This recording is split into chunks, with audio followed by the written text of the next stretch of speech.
me going on social media, it's not going to make a difference. I'm telling you, it's not. No, because the trauma is still there. And if you go back on social media, then what happens? That's what the therapist said. The therapist said the reason why is because if you take a break and you shut it off, but eventually when you go back on, if something happens, you're going to get triggered. Like, you can never stay away from social media. I'm sorry, you can't. But I'm saying the only way to get this resolved and to go through it, eventually you will be able to do things, and it won't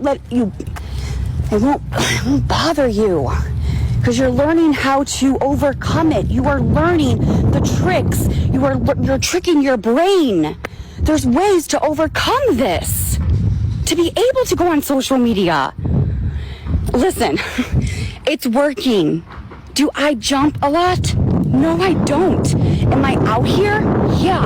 Am I working? Yes. So it's working. If I was still stuck in the house, I wasn't doing stuff, then I would say, fine, you're right. But I'm telling you,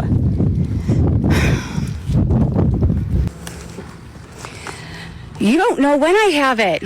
Am I on when Cameron comes home?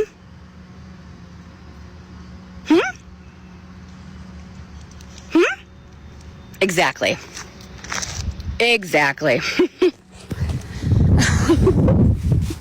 Fucking idiots, dude. Mine's only an hour. Exactly my point. Now, if I was on from 8 o'clock a.m. to 12 o'clock, then I could say fine. But there is a gap. And that gap, I don't go on live. From 2 to 7, maybe 8.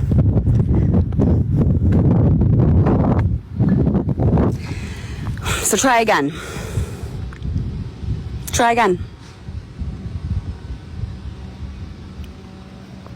Exactly.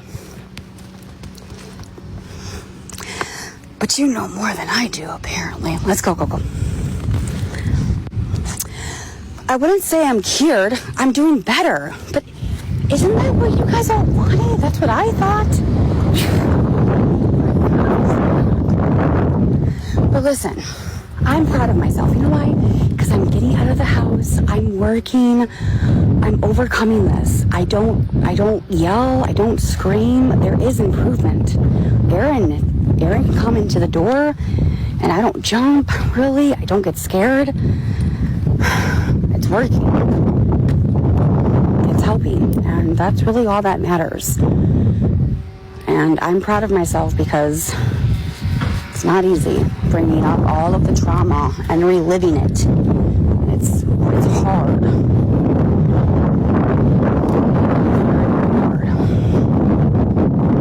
But it's the only way to get through this. I'm doing it just for my mental health. I'm doing it so I don't stay in fear. I want to help myself. And that's exactly what I'm trying to do. And if that's so wrong for me trying to get help for myself, then I don't know what else to say to you. I really don't. Like, you know, in my head, when I hear a ding, or a TikTok ding, or a Snapchat ding, I'm like, it goes right to my head, like, somebody's doing something. What are they saying? Like, you know what I'm saying? Like, I'm in constant fight or flight mode. Wondering,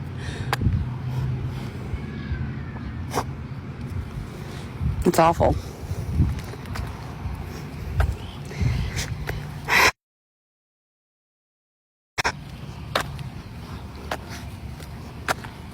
Or if Aaron, like, I think I was on live a couple of times when Aaron came over to the table and he was like showing me on his phone and I snapped at him. I didn't mean to, but I snapped because it's like, it's hard to explain. until you actually understand it, it's pointless.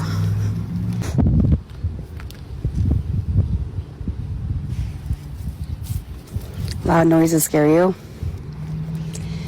Yep. So let me explain something, okay? For the last 3 years, I would have over 400 messages of saying very, very, very, like a lot of death threats, okay? Scary stuff. Constantly. From different phone numbers. They even put it on Craigslist, and they put a map to my house. They said I was giving away free diapers and wipes. I had people coming to my house. I've had people say that they were outside my home, saying that to come outside and I'll smash your face into the cement, saying that we're watching you, you're surrounded, you're never going to get away with this. Just constant fear. Constant fear. It might be all talk, but when you get that, you just... I'm not talking 1 to 10 messages. I'm talking about hundreds, you guys. Hundreds. Just really scary shit. And then people did the lawnmower, and it wasn't the neighbors. They say it was the neighbors because the police came, and they asked the neighbors if it was, and the neighbor said no. So 3 guys came to my house. And mind you, I was alone. Aaron wasn't home. I was by myself. So, 3 guys were knocking on my door and just like, hello? Like, demanding stuff. And I was scared. I was on live. Come on. Like, I was frozen. And that's what like a lot of the things that have happened, I froze. My body just and brain didn't know how to react. I just I stood there. I did. I didn't know how to, I didn't know. I didn't know what to do. It was, I didn't know. It was awful. And then they said that they were going to burn my house down. They said that they're going to burn my mom's house down too.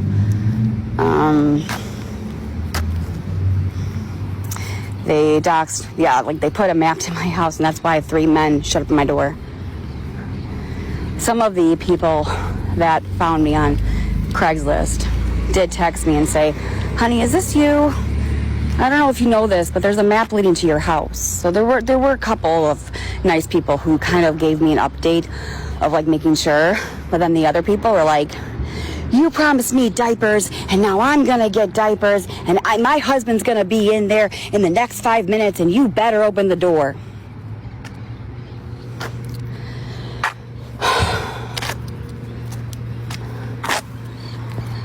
So there was a moment, there was probably, I would say, 6 months of really bad PTSD. When I finally had started therapy, it was kind of helping me, and I kind of got over it. And I'm doing better. And I think now my brain, I'm just, I don't know, I don't know. I've had enough. And so I'm just and I did say square up. I did. And I should have, I don't know why I did that. I've had enough. I was I'm just, I was upset. I was hurt. I was like, you know what? Enough's enough. And you can only handle so much. I'm only one person. And, at some point, you just lose it. You're like, okay, enough's enough. It's I don't know. I really don't.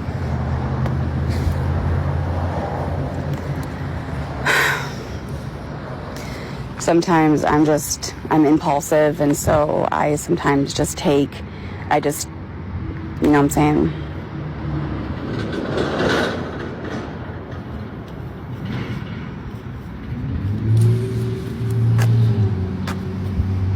But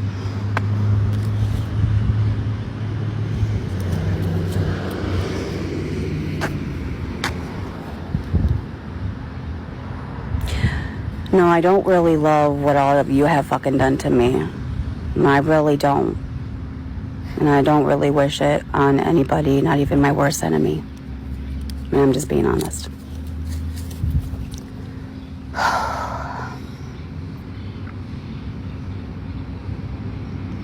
No one should have to go through that. No one. No one. You should not be afraid of living in your own home. Your home is supposed to be your safe zone. And that's very sad to even have that happen to a person. Just honestly shows you what kind of people these are.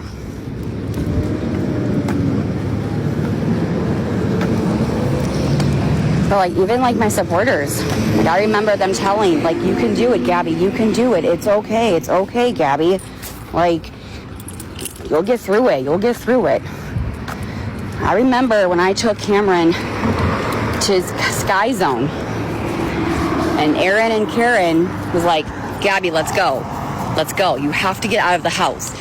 Aaron's like, I'm gonna push you, I'm grabbing you.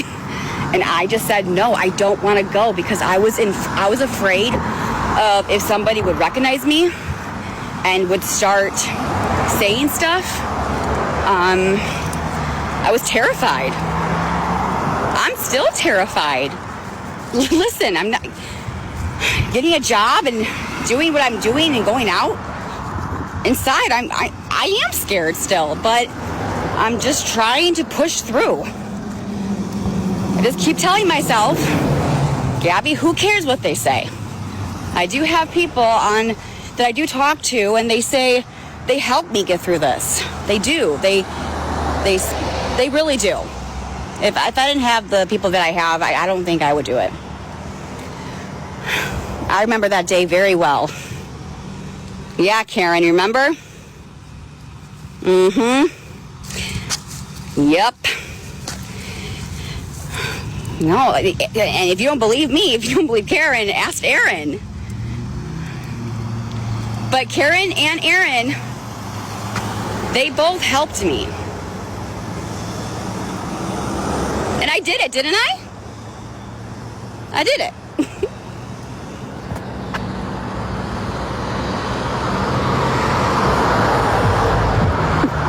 That's Aaron's account.